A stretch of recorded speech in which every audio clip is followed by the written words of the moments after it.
Meet Victoria is presented by Thrive Fuel.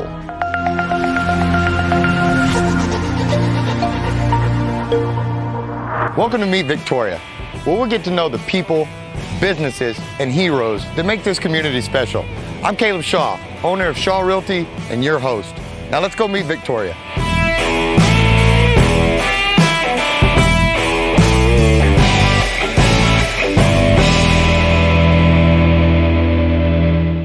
Hey gang, Meet Victoria with Caleb Shaw. Welcome back to another episode. This week we're at Dorothy H. O'Connor Pet Adoption Center. These people are favorites of mine out here because anybody that knows me will tell you I'm an animal lover. And I get brokenhearted when I see how many animals are in need of their forever homes that have been neglected, abused, left out, lost, whatever the case may be. But thankfully, we have places like Dorothy O'Connor that puts their heart into trying to find these animals forever homes. And so let's go inside, let's go meet them, and let's see how they're doing things right to help these animals find their forever homes. Come on.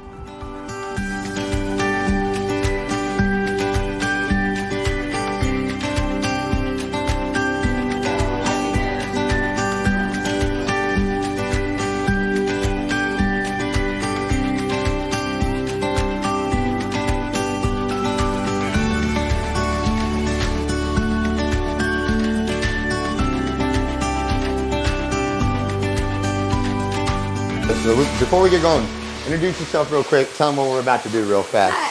Hello, I'm Angelina. I'm the kennel supervisor here at Dorothy O'Connor Pet Adoption Center. We are about to give our sweet boy a bath right now. Because today the event you guys have, what is this event called that you have going on? This is called our Wash and Wag. We do it usually about every month whenever we can. It brings in dogs that need like simple grooming, some baths, little stuff like that.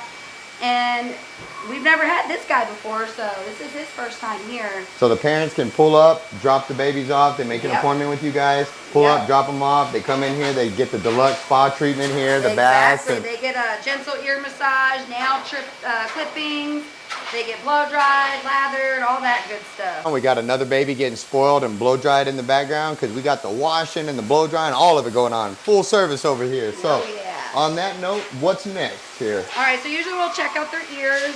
He got some lucky ears. So we'll get the ear flush. Yeah, they have another one there. We're gonna get those ears clean for you. Not shake anymore? Acting busy. I'll just scrub them real good.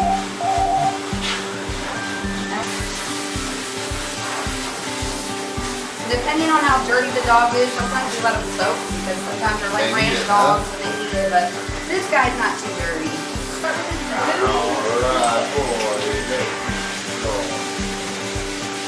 this part's usually real good.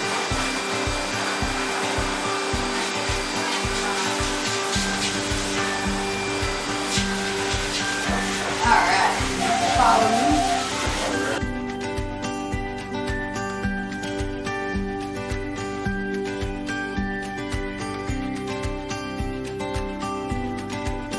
Hey gang, we are back and we're with my friend Sarah and this name is wonderful, Memory Meadows Pet Memorial Park, correct? Yes. Got it, yeah, that's a long name, but it's a good name because it really encompasses what this place is. But on that note, tell me a little bit about this. I know this is one of you guys' big attractions, one of your big features out here, and you can just kind of feel the emotion when you walk in here. It's powerful, but tell me a little bit about this place, if you don't mind. Do you happen to know when this was established? Yes, November 2015. Okay. The O'Connor Hewitt Foundation helped establish Memory Meadows Pet Memorial Park. Basically, it's a final resting place for pets after they've been cremated. So it's just a place, calming, relaxing. People can come, reflect, visit their pets. Once you have your pet here, you actually have a private access code. You can even come in the evening. It's lit up in the evening, and you can just have peaceful reflection time, remembering your pet. Because that is one of the services that you guys offer is the pet cremation. And because that was something unfortunately, when my dog passed, I didn't know what to do. Yeah. And I was, there. You have that grief that hits you first and foremost, and then it was like, what do I do now? And I didn't want to personally bury my animal because Piglet, or any of them, because I know we'll probably move at some point, and I didn't want to leave them. And so we did the cremation here, and you guys took care of it for us and did a wonderful job. And but I think this is just great that for people that may not have, you know, resources or a place to put their pet, and or they just like nature and they want their pet to be out here. I mean, this is really neat. Do you happen to know off the top of your head, you know, about how many, you know, I know that this thing can accommodate quite a few animals. Do you have any kind of rough count, or is it just it's a work in progress where it can continue to grow? Well, what we have, they're called niches. So we have 2 smaller niches on each side here, and the amount that can be held is on both sides. Once those are completely filled, then the park will be full. So it's just kind of first come, first served to get your pet into the Memorial Park. We do have a columbarium with niches specifically for the canine units, and that is a free of charge. So we do have several canines buried in that columbarium. Gotcha. And so for the ones that do want to get one of these spots and reserve one for their animals, they can just reach out to you guys, and you guys can handle, they can bring you the pictures of their animals, and you can help them do all the stuff and all that? Yes, you can have the optional to have a photo of your pet etched onto the front of the niche, and give us a call, the shelter's number, give us a call, 575-8573, and then we can give you more information. There's also more information on our website. Wonderful, wonderful. Well, this is a great thing you guys are doing out here, and I appreciate you so much telling me a little bit about it. Is there anything that I'm forgetting and that we need to let them know about that maybe it's just slipped right out of my head? Did I actually get it this time? No, I think you got it all.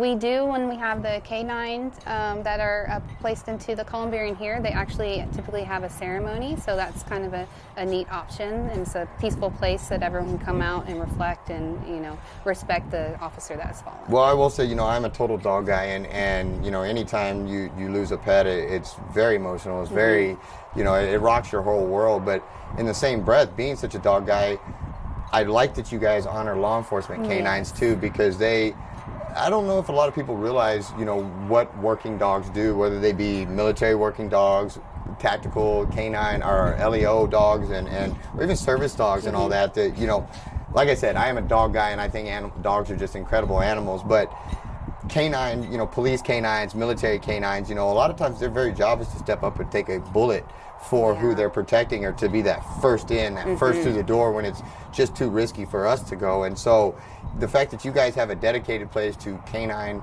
police canines, that's pretty awesome. And because they're special dogs. Definitely. I mean, all dogs are special, but those police canines are something special. And so I appreciate you guys honoring them. Yes. And so, guys, thank you so much. We will be right back.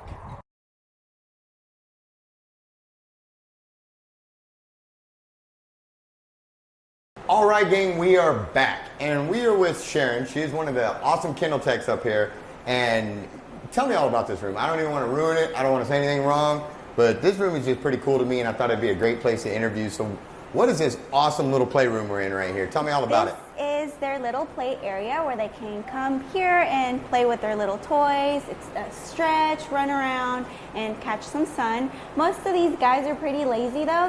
They'll find a good spot, stay up there, and just lay and lounge around. We do have some that are a little spunky, like Mama Claire over there, and then Bianca. They love to play with the balls, and they also like to fight with each other. Every now and then, but for the most part, everybody here is very chill, very calm, and very, very lazy at the same time. So I can clarify, so we don't have any mishaps here. This is your cat room, so you don't want me bringing a little dog in here. It might get a little crazy, no, right? Not at all. Yeah. Good deal. So, what was kind of the concept of this room? Was it, you know, I think it's cool how they just move around all day and get to climb and all that. Is that to kind of keep them physical, keep them active while they're waiting for their forever homes? Yes, that's exactly what this room is for. They can come here, stretch, pretty much be a cat themselves, not be confined in the kennels inside, and whoever's interested in adopting, they're more than welcome to set up an appointment, come in here and meet our sweet cats. Yeah, because that's one of the things that's really neat about up here is they can actually come in here and spend some time, play with the cat, see if the cat likes it, doesn't do the little cat slap, anything like that, and so it goes real well. And then they get to they come in here a couple times a day, and then... Yes, they come here from 8 in the morning until 3:30, 4 in the afternoon, until it's time to go inside and eat and be done with their day. But they do stay here for quite a while. They pretty much enjoy the sun. They do like the warmer weather, and they like to sunbathe a lot. Do you guys get a pretty good amount of people coming up here looking for cats, or is that are cats as popular as dogs at a Lately, kennel? our cats have been a little popular, but sometimes it does get a little hard to get them adopted since they're not like puppies. Puppies get excited and they want to be having all the attention all the time, and cats are a little different. They choose you, unfortunately. You don't get to choose them. No, I think you're spot on. That's probably part of the reason I don't have a cat is I need a dog to make me feel special and act like it likes me all the time. And cats, I saw a meme one time that said something to the effect of, if your cat could text you, he wouldn't. And it made me laugh. Because cats are just, you're right, a lot of times they're so spunky and they're so independent, they have so much attitude, but they can be great, house companions and pets at the house, and maybe they have just that right level of spunky that just makes it's the perfect fit for the house. So what am I forgetting? If somebody does, like I said, if they're heart is content on getting a cat, what does the process look like? Do they, and I know everything right now is a little COVID weird and all the weirdness. So let's just go with the COVID funk right now. How do people need to call to set up an appointment to come up here? Yes. Because we're not doing normal foot traffic this time. Yeah, unfortunately, we do have to go by appointment only. Right now, we're just asking everyone to look at our cats online, see which one kind of catches your eye the most, and we have them fill out a cat adoption survey. If they're interested in a cat or if they're interested in a dog adoption survey. Once they fill that out, most of the time they email it to us. Sometimes there is some people that have a little hard time with the internet, and we do also take them over the phone. We will help you, and we will help you with the process over the phone. And we just call you back and go over a second part. And once that's been pre-approved by my supervisors, and we can go ahead and set up an appointment.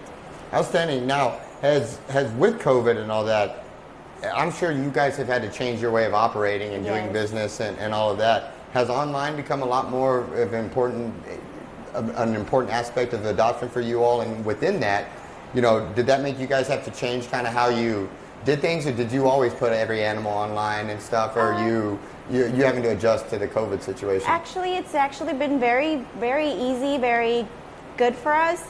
It's been pretty easy for all of the staff to keep up with it. I think everybody here is pretty good with the internet, and as long as we're all helping each other and taking turns looking at our emails or at our website, it's become pretty easy. It hasn't been that hard. What's been harder for us a little bit is getting our supplies. It's just because everything going on, it makes it a little harder for us to either purchase litter or purchase even Dawn soap at times. So let me ask you that. I didn't mean to jump in, but do you all rely on donations? Is that something that you guys need out here as well, and especially with getting supplies and all that? Is that something you still want from the public during these times? Is there donations and all that? Yes, they are very greatly appreciated. Everything that people donate us, every little thing does count, and it helps very, very much here at the shelter. Well, great. I know that you all are whenever we do Operation Piglet every year, we like to bring you guys supplies and stuff. But I will tip my hat to you and tell you guys that I think you do a wonderful job on your online presence and more so your community presence. There hasn't been a time that I've walked in here where you all haven't met me with smiling faces. You haven't gone above and beyond. And I'll tell you, and with so many animals that are neglected and abused and in needs of homes, it's very comforting to me to walk into, I would normally consider a sad place because these are animals that need homes. But one of the things that always gets me when I come here is everybody up here knows all the animals' names. The animals, when you walk up to them, their tails wag, they get excited. You see that they're well taken care of, they're well loved on, and all that. And so I want to thank you for that, because I know some shelters, some locations, some areas, you walk in and those dogs are terrified and they're shaking and they're in fear. And so, while I know they still need their forever homes here, it makes me feel good as an animal lover to walk through And I can tell these dogs are loved on, and Yes. these animals are loved on while they're waiting for their homes. We even spoil them a little bit. I'm a cat lover, so I try to spoil the little cats here a little more than usual. We kind of joke around and say that we actually take care of our shelter kids better than our own kids at home, our pets, I guess, because we do tend to spoil them a little bit more. It's kind of like a bittersweet moment whenever they get adopted. Here, I haven't really gotten to experience other shelters. I haven't, besides this one. I would like to think that hopefully everybody else or every other shelter does the same things that we do, because here, to me, it's such a happy place. It's so happy to see all the animals that we take in, get taken care of. Sometimes, like I said, we do have some losses, and it is hard because we do get attached, but for the most part, it's very much a happy place here.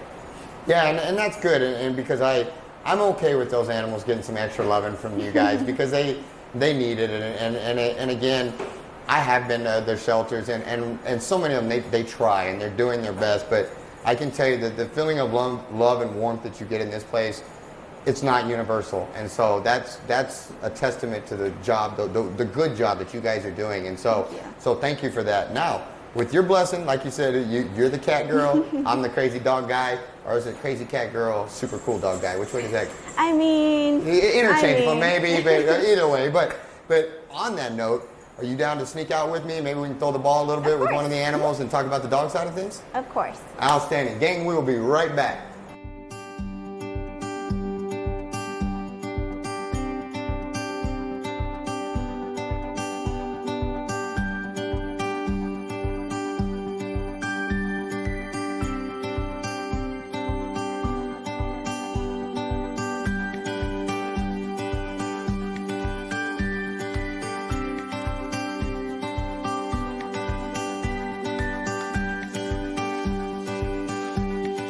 All right, gang, we are back. You know I'm not going to leave Dorothy O'Connor without coming outside and playing with a few dogs or two. So who do we have here joining us, Miss Sharon? This is Darling London. She is our sweet yellow lab.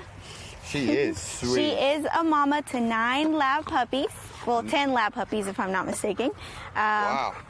Yes, Are those up for adoption? Not yet. They are in quarantine right now. We usually keep our animals in quarantine for about 14 to 20 days, just to be safe and make sure that everybody's well taken care of, and they're completely healthy, spayed, neutered, and I guess. So do the puppies get to stay with mama right now? How does that work when they're? At first, yes. Right now, they're all completely weaned off, and they're all eating puppy food already. I got you. Roughly, how many animals do you guys have, or dogs? And you may not know the answer to this question, but roughly at any given time, do you know about an average of how many animals or dogs or just total animals you have up here? Normally we house up to 300 animals. Right now, because of everything going on, we have to cut down, and we are only able to house 80 to 95 due to COVID-19. It has made it a little harder. We don't have as much animals as we normally do, but it's just for safe guidelines. We have to have everyone, as well of our staff, be here. Like instead of having our max capacity of 300, we cut it down to 95, 80 to 95, and as well of our staff, from full staff to half a staff. I got you. What are some of the things that you guys do in the communities? I know at some different times you have the Howl at the Moon, the night 5K. I know you guys go to different elementary schools and do the pet parades and stuff. What are some different events that are kind of like you all staying, or that you may have coming up that the public could back and support you on, or just so people know you guys are out there? Right now, as you guys noticed, we do have the Wash and Wag. We haven't really been able to have as many events. Yeah. Normally around October we would have our Halloween haunted house. Right now I can't tell you for sure if we're still gonna have it. Usually it's kind of like a fundraiser. You go through our haunted house and you experience a little bit of some terror, and all of the proceeds that go to it help around the shelter and help us get supplies when unfortunately we don't get as much donations. At the moment, I don't know for sure, but for as far as I know, we just have our wash and wags. Come here. Well, so you guys still, even with all the COVID stuff, you're still in need of lots and lots and lots Yes. of permanent houses, forever homes for these guys to go to. You're in need of supplies, and do you guys ever need volunteers, or mainly just the supplies is what you need? Usually we do take in volunteers. Right now we're just trying to be safe and follow COVID guidelines. Unfortunately, right now we can't do volunteers, so we're just asking everyone to check out our wish list on Amazon and donate whatever they can to our shelter. Gotcha. I think we should use this super cool looking Nerf gun to shoot. Do I get to shoot that thing? Sure, go ahead. What's the trick to it? How does this thing... It's already loaded. You can just already go loaded? ahead and shoot it. All right. Hey, you want to go chase this ball? Yeah, get it, London. Now, I got to know, do you all shoot each other with these things? Do you guys have some Nerf battles to go on? We haven't at the time. Good girl, London. Just put it back in here. And then push that at the push that top up and then bring it down. You ready, London? Oh, missed it. Go get it, girl. Good deal. Well, Miss Sharon, thank you so much. We've had a ton of fun out here. Again, guys, Dorothy O'Connor does a lot of wonderful things in the community, but more importantly, they're saving animals' lives. But they can't do it without you. They need your donations. They need you guys to be responsible pet owners. Spay, neuter, do all that good stuff.